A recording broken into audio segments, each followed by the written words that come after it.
आज की तारीख में अगर आप सोचते हैं कि आपके बैंक अकाउंट में रखा आपका पैसा पूरी तरह से सुरक्षित है तो आपको आज ये खबर ध्यान से सुननी चाहिए। क्यों? क्योंकि अब खतरा सिर्फ हैकर्स से नहीं रहा है, बल्कि आर्टिफिशियल इंटेलिजेंस जिसकी चर्चाएं अब दुनिया भर में बहुत हो रही हैं, वो भी एक बड़ा खतरा बनता जा रहा है। और ये कोई आम वार्निंग नहीं है, ये सीधी चेतावनी आई है देश की वित्त मंत्री निर्मला सीतारमण जी की तरफ से। उन्होंने साफ साफ कहा है कि आने वाले टाइम में इंडियन बैंकिंग सिस्टम को नए तरह के खतरों का सामना करना पड़ेगा और ये खतरे इतने एडवांस होंगे कि ट्रेडिशनल सिक्योरिटी सिस्टम उन्हें रोक नहीं पाएगा। असल में हाल ही में एक हाई लेवल मीटिंग हुई जिसमें बैंक्स, रेगुलेटर्स और साइबर सिक्योरिटी एजेंसीज ने हिस्सा लिया था और इस मीटिंग का फोकस था एआई से पैदा हो रहे रिस्क का खतरा जो है उसको समझना। खासकर बैंकिंग सेक्टर्स के लिए ये ज़्यादा इंपॉर्टेंट मीटिंग रही। अब सोचिए, अभी तक साइबर अटैक्स कैसे होते थे? अगर आप लोगों ने कभी सुना होता क्या था कि कोई हैकर कोड लिखता था, सिस्टम में घुसने की कोशिश करता था और बैंक अकाउंट्स हैक हो जाता था। लेकिन अब एआई के आने के बाद ये पूरा खेल बदल चुका है। अब अटैक्स मैनुअल नहीं रह गए हैं, ऑटोमेटेड और इंटेलिजेंट हो गए हैं। मतलब रिपोर्ट में एक एडवांस एआई मॉडल का जिक्र किया गया है जो इतना पावरफुल है कि वो खुद से सिस्टम की कमजोरियों को ढूंढ सकता है, सिस्टम के वीक पॉइंट्स को पहचान सकता है और अटैक करने के नए तरीके भी बना सकता है। यानी जो काम पहले हैकर्स को करने में महीनों लग जाते थे, अब वही काम एआई कुछ ही मिनटों में कर सकता है। और यही वजह है कि सरकार को अब बैंकिंग सिक्योरिटी को लेकर सीरियसली चिंता होने लगी है, ज्यादा चिंता होने लगी है। एग्जैक्टली फाइनेंस मिनिस्टर ने साफ साफ कहा है कि अब पुराने सिक्योरिटी फ्रेमवर्क से काम नहीं चलेगा। बैंक्स को कंप्लीटली नए डिफेंस सिस्टम तैयार करने होंगे जो एआई ड्रिवन अटैक्स को डिटेक्ट और प्रिवेंट दोनों कर सकें। इसका मतलब है कि आने वाले टाइम में बैंक्स को सिर्फ डिजिटल नहीं बल्कि इंटेलिजेंट सिक्योरिटी सिस्टम पर भी इन्वेस्ट करना पड़ेगा, जैसे AI based fraud detection, real time monitoring system और प्रेडिक्टिव सिक्योरिटी टूल्स। ये अगर यूज़ होंगे तो फिर चीज़ें शायद ठीक होने शुरू हो जाए। मतलब इस पे काम करना बहुत ज़रूरी बनता जा रहा है। अब सवाल ये उठता है कि इसका असर आम लोगों पर क्या होगा। मान लीजिए ये सब नहीं अपनाया गया तो सबसे बड़ा रिस्क आपके पैसे पर आएगा।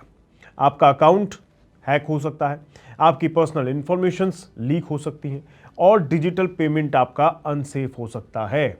लेकिन अगर बैंक समय रहते अपग्रेड हो जाते हैं तो फ्यूचर में बैंकिंग सिस्टम पहले से ज़्यादा सिक्योर भी बन सकते हैं, क्योंकि जिस एआई से खतरा है उसी एआई का इस्तेमाल डिफेंस के लिए भी किया जा सकता है। सरकार का एक बड़ा फोकस इस बात पर भी है कि सभी बैंक्स एक साथ मिलकर काम करें। मतलब अगर किसी एक बैंक पर अटैक होता है तो उसकी जानकारी तुरंत बाकी सभी बैंक्स को दे दी जाए, उनके साथ शेयर की जाए, ताकि वही अटैक दूसरे बैंक्स पर रिपीट ना हो सके। इसके लिए real time threat sharing system बनाने की भी बात की जा रही है, जिसमें एजेंसीज और बैंक्स मिलकर काम करेंगे। इस खबर का एक दूसरा एंगल भी है जो सीधे इकोनॉमी से जुड़ा हुआ है। फाइनेंस मिनिस्टर ने जो हाई लेवल मीटिंग हुई उसमें एक चीज़ और सामने रखी जो कि है वेस्ट एशिया वाला खतरा। यानी सरकार ने कहा है कि वेस्ट एशिया में जो चल रही है टेंशन्स, वो लगातार उस पर नज़र बनाए हुए हैं। और क्योंकि अगर वहाँ की सिचुएशन ऐसी बिगड़ती रहती है, आए दिन आप सुनते हैं कभी कुछ ठीक हो रहा है, कभी मामला सुलझता दिखता है, कभी फिर बिगड़ जाता है, स्ट्रेट ऑफ हॉर्मुज़ खोल दिया जाता है, कभी बंद हो जाता है। तो ऐसी सिचुएशन में क्या किया जाएगा? तो उसका जो असर है सिर्फ अब पॉलिटिकल सीमित नहीं रह गया है, पॉलिटिक्स तक की चीज़ें सीमित नहीं रह गई हैं, बल्कि इकॉनमी पर भी भारी पड़ती जा रही हैं।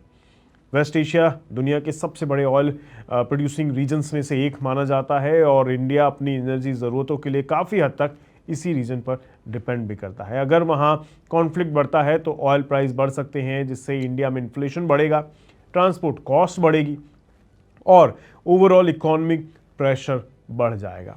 इकोनॉमी पर प्रेशर बढ़ना लाजमी है अगर ऐसी सिचुएशन आती है तो। मतलब एक तरफ एआई का डिजिटल खतरा है, दूसरी तरफ जियोपॉलिटिकल रिस्क है। दोनों मिलकर बैंकिंग और फाइनेंशियल सिस्टम पर डबल प्रेशर बना सकते हैं।